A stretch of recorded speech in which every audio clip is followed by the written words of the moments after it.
Welcome to the second video of Series Under Siege. I'm Siege, and this is a series where we break down your favorite video games from a development point of view and see what made them great. Today we're talking about Final Fantasy II.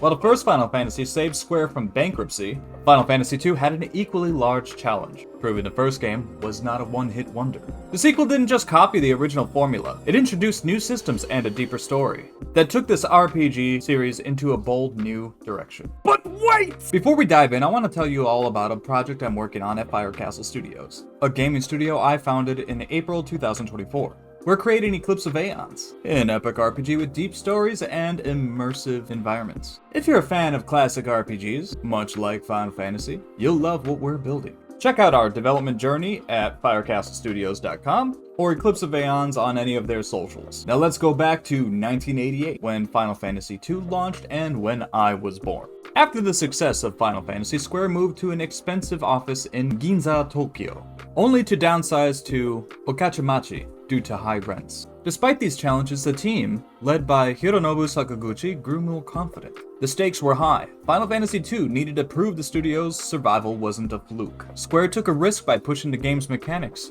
and story far beyond what the original offered. The team returned, with Miyamoto in producing, Sakaguchi in directing, Nobuo Uematsu in composing, Nasir Gabelli in programming, Yoshitaka Amano on character design, with the addition of expanding the writing team to include Kenji Terada, who helped craft a more complex narrative.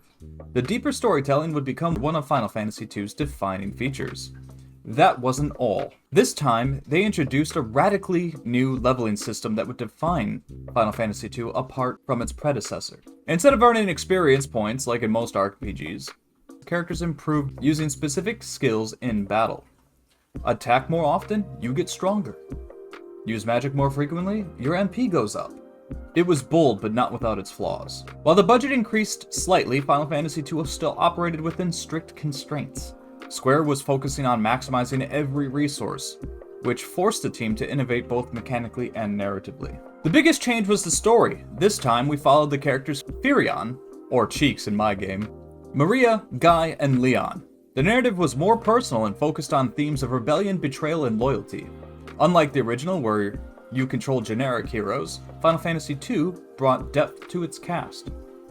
Maria seems to be the implied love interest of Firion, or Cheeks. Her character depth was rather shallow, but she did have more lines than Guy. Guy, hilariously, was just named Guy. He's basically the third wheel of the group and literally can't speak very well. So he has very few lines and doesn't add anything really narratively.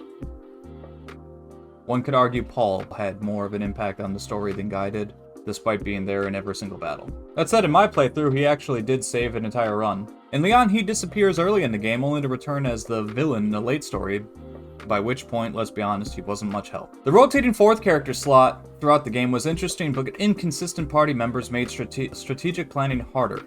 However, this shift in storytelling paved the way for more emotionally driven narratives that the series is now known for. Nobuo Uematsu returned for Final Fantasy II, and once again the music elevated the experience. The soundtrack was more somber, reflecting the game's darker themes. Tracks like Rebel Army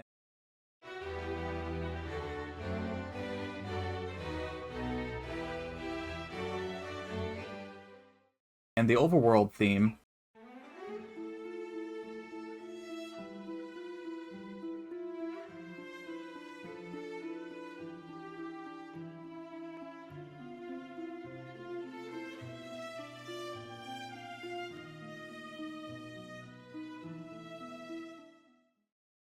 of Final Fantasy II captured the feeling of a world at war and the internal struggles of the characters.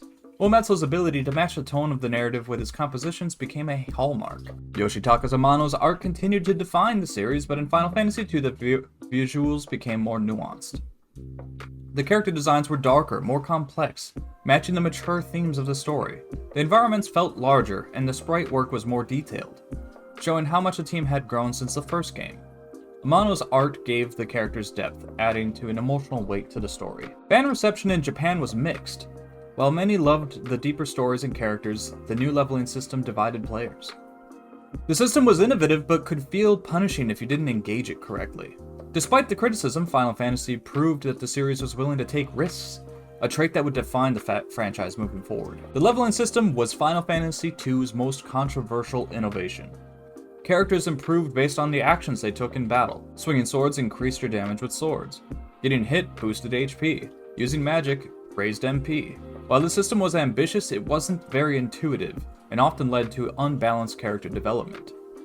However, this mechanic can be seen as a precursor to similar systems in games like Tibia, RuneScape, or even World of Warcraft, where skills level up through use. While flawed, it introduced a new way of thinking about RPG progression. While Dragon Quest continued to dominate with its simpler, more accessible approach, Final Fantasy II was an experiment.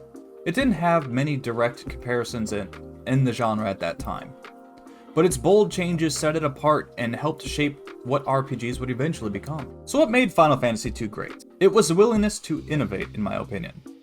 From its character-driven story to the radical leveling system, Square was willing to take risks, even if it didn't always pay off. It laid the groundwork for future games by focusing on emotional depth and pushing the boundaries of what RPGs could do.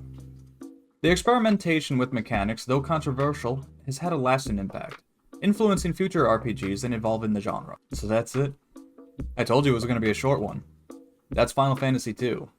It may not have been a fan favorite in every respect, but its innovations and narrative depth set the stage for the future of the series. If you want a sneak peek at what's coming next, I'm currently streaming Final Fantasy III over on Twitch. I'm literally going to be streaming it right after this recording. So follow me there or my VOD channel if you missed the stream. And if you enjoyed this breakdown, like, comment, and subscribe. And let me know in the comments, what did you think of Final Fantasy II? Did the leveling system work for you, or was it too much of a departure? Stay tuned to the next episode where we'll be breaking down Final Fantasy III and its introduction to the job system. See you next time. Bye-bye!